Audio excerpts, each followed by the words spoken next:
Develop the ability to act. Take action. Not hasty if it isn't required, but don't lose much time. Here's the time to act. When the idea is hot and the emotion is strong. That's the time to act. You say, Mr. Rohn, I'd like to have a library like yours. See, if you feel strong about that, what you got to do is get the first book and then get the second book. Before the feeling passes and before the idea gets dim, action pronto, action immediate, action as soon as possible. Because if you don't, here's what happens. We call it the law of diminishing intent. We intend to when the idea strikes us. We intend to when the emotion is high. But now if you don't translate that into action fairly soon, now the intent starts to diminish. And a month from now it's cold. A year from now, can't be found. So act. Set up a discipline when the emotions are high and the idea is strong and clear and powerful. That's the time to set up the discipline. Somebody talks about good health and you're stirred. Says, right, I need to get a book on nutrition. Get the book before the idea passes and before the emotion gets cold. Go for the book. Start the library. Start the process. Fall on the floor. Do some push-ups. Action. Got to take action. Otherwise, the wisdom is wasted. Otherwise, the emotion soon passes. Unless you put it into a disciplined activity. Capture it. Disciplines is called how to capture the emotion and how to capture the wisdom and translate it into equity. Disciplines. Now here's what's important about disciplines. All disciplines affect each other. In fact, here's a good philosophical phrase. Everything affects everything else. Nothing stands alone. Don't be naive in saying, well, this doesn't matter. I'm telling you, everything matters. There are some things that matter more than others, but there isn't anything that doesn't matter.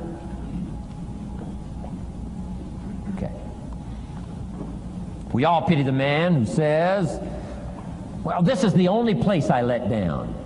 Not true. Key to take home. Every letdown affects the rest of your performance. Every letdown affects the rest. This is part of the educational process on personal development. If you don't take the walk around the block, you probably won't do the apple a day. If you don't do the apple a day, you probably won't start building your library. If you don't build your library, you probably won't keep a journal, and you won't take pictures, and then you won't do this, you won't do wise things with your money, won't do wise things with your time, won't do wise things with your possibilities and relationships, and the first thing you know, 6 years of that accumulated, and we say you have messed up. So the whole key to reversing that process now is to start picking up these disciplines. Now here's the positive side. Every new discipline affects the rest of your disciplines. Every new one affects the rest. That's why action is so important. The least action, the smallest action. Take it. Because when you start accomplishing and the value starts to return from that one action, it'll inspire you to do the next one and the next one and the next one. You start walking around the block, it'll inspire you to get an apple. Get an apple, it'll inspire you to get a book. Get a book, it'll inspire you to get a journal. Get a journal, it'll inspire you to grow, develop some skills. All disciplines affect each other. Every lack affects the rest. Every new affects the rest. The key is to diminish the lack and set up the new. And you've started a whole new life process. Key. Also, one more thought on discipline. Here's the greatest value of discipline. Self-worth. Self-esteem. People are teaching self-esteem these days, but they don't connect it to disciplines.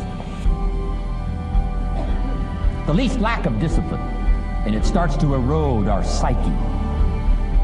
One of the greatest temptations is to just ease up a little bit, right? The slightest lack of doing your best starts to erode the psyche. Instead of doing your best, doing just a little less than your best. Sure enough, you say, well, it's just going to affect my sales. No, it's going to affect your consciousness. It's going to affect your philosophy. Now you've begun in the slightest way to affect your own philosophy. Here's the problem with the least neglect. Neglect starts as an infection. And if you don't take care of it, it becomes a disease. And one neglect leads to another. And the worst of all, when neglect starts, it diminishes our self-worth, our self-confidence, our self-value. You say, well, how can I get back my self-respect? I'm telling you, you don't have to go to 29 classes. All you have to do is start the smallest discipline that now corresponds to your own philosophy, like I should, and I could, and I will. No longer will I let neglect stack up on me so that I will have the sorry scenario 6 years from now, giving some excuse instead of celebrating my progress. That's the key to discipline. Okay? Let's get kids involved in the least of disciplines.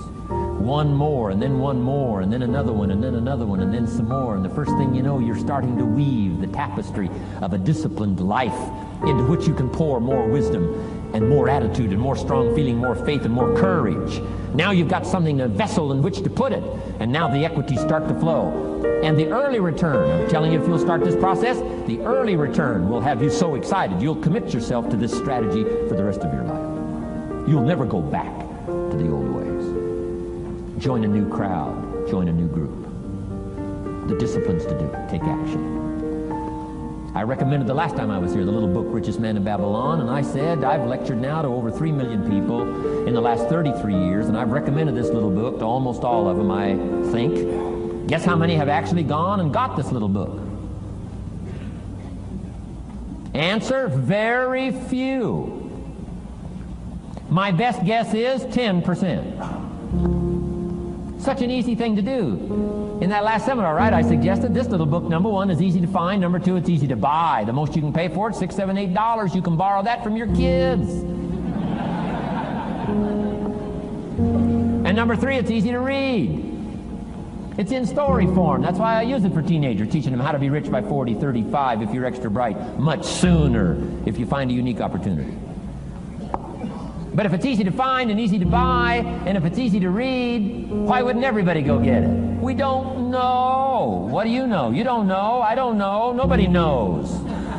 Here's how profound it is. Some do and some don't. Now here's the numbers. About 10% do. 90% don't or won't.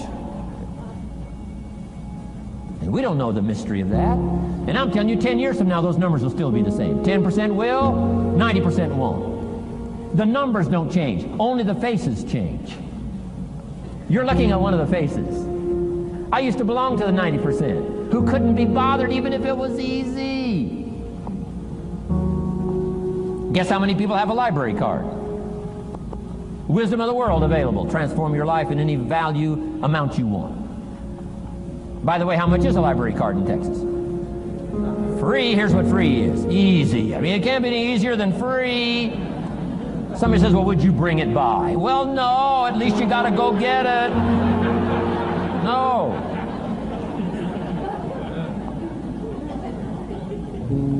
Wisdom of the world available. Transform your life spiritually, socially, personally, economically, and every other way. Teach you how to be rich and powerful and sophisticated and healthy, influential. How many people have a library card? Answer, 3%. 95, 97% couldn't be bothered. Guy specializes in happy hour, but he doesn't have a card. And now readily and quickly blames the government and blames his company and blames policy and blames the pay scale. When if he only knew, if he joined the 3%, here's my advice to you today. Walk away from the 97%. Don't talk like they talk. Don't act like they act. Don't go where they go. Don't specialize in what they specialize in. Throw away the blame list they cling to. Start you a new life. You say, well, is it as simple as getting a library card and join the 3%? And the answer is, of course. Of course. That's how easy this stuff is. This is so easy. It's so simple. It's not complex. You don't need a 2,000-year-old guru. You don't need multi-track affirmations. I'm telling you, don't. Affirmation without discipline is the beginning of delusion. Key. Don't let somebody sweep you into some contrary way to nature itself says, unless you labor. The miracle of the seed and the soil and the seasons and God and all the other stuff that's available, sunshine and rain, that's not available to you by affirmation. It is only available to you by labor. So labor well. Okay. Learn well. Discipline yourself well. And you can have all the treasures you want. This stuff's easy and simple. It's not ocean waves and seagulls. You don't have to move to Sedona, where all the force fields come together in Arizona.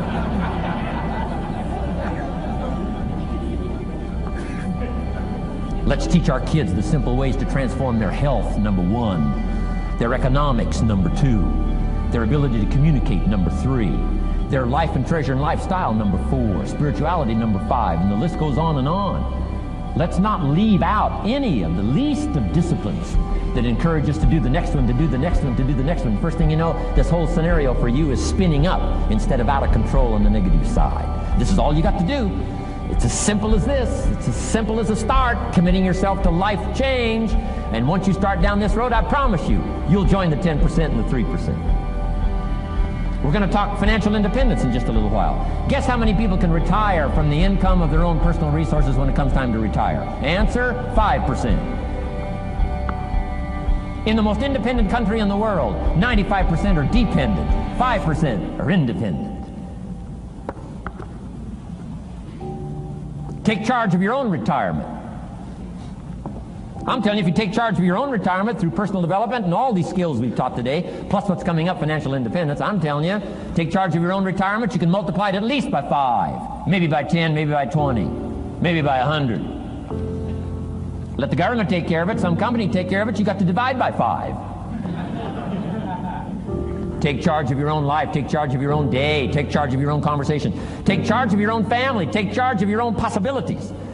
And learn these skills, develop this kind of strategy, and I'm telling you, life will open up for you. Join the 3%, join the 10%, join the 5%, walk away from the 95%. In our Leadership Weekend we teach, find out what poor people read and don't read it. Don't talk like they talk. Lend a helping hand, but don't fall into their poor philosophical scenario. Don't blame what they blame. Don't use the excuses they use. It's called the language of the poor. Switch gears, switch language, switch ideas, switch strategy. Start with the simplest of disciplines. And don't be mean any of these disciplines. The smallest of disciplines starts the process of life change. And if you'll invest in this thing called discipline, you can have whatever you wish. It's called the beginning of a miracle. And now here's the last clue on discipline. Do the best you can. We covered earlier, but here's a good scenario for the do the best you can. I've got a good question for you. Is the best you can do all you can do? And the answer is no. Strangely enough. If we all fell on the floor right now and did as many push-ups as we possibly could, and let's say for some reason you haven't been into push-ups lately, I can't imagine why, but let's say the best you can do is 5. And you look up at the rest of us and say, hey, 5 is the best I can do. We can tell by the look on your face that's probably true. 5 is the best you can do. Now, is 5 all you can do? The answer is no. If you rest a little, you can do 5 more. Wow. And if you rest a little, you can do 5 more. And if you rest a little, you can do 15 more. How did we get from 5 to 15? It's a miracle.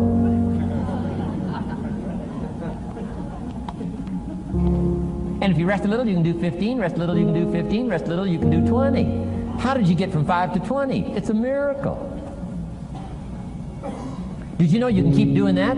Do a little more, rest a little, do a little more, rest a little, and finally get up to 50 push-ups? Is it possible to get up to 50 push-ups? Of course. How do you go from 5 to 50? It's a miracle. How do you get a miracle going? Number 1, do what you can. Don't leave out what you can, from writing a letter to your mother in Florida. Start cleaning it all up. 2, doing the push-ups. Go from 5 to 50. It's a miracle. Number 1, do what you can. Number 2, do the best you can. Here's number 3, rest very little.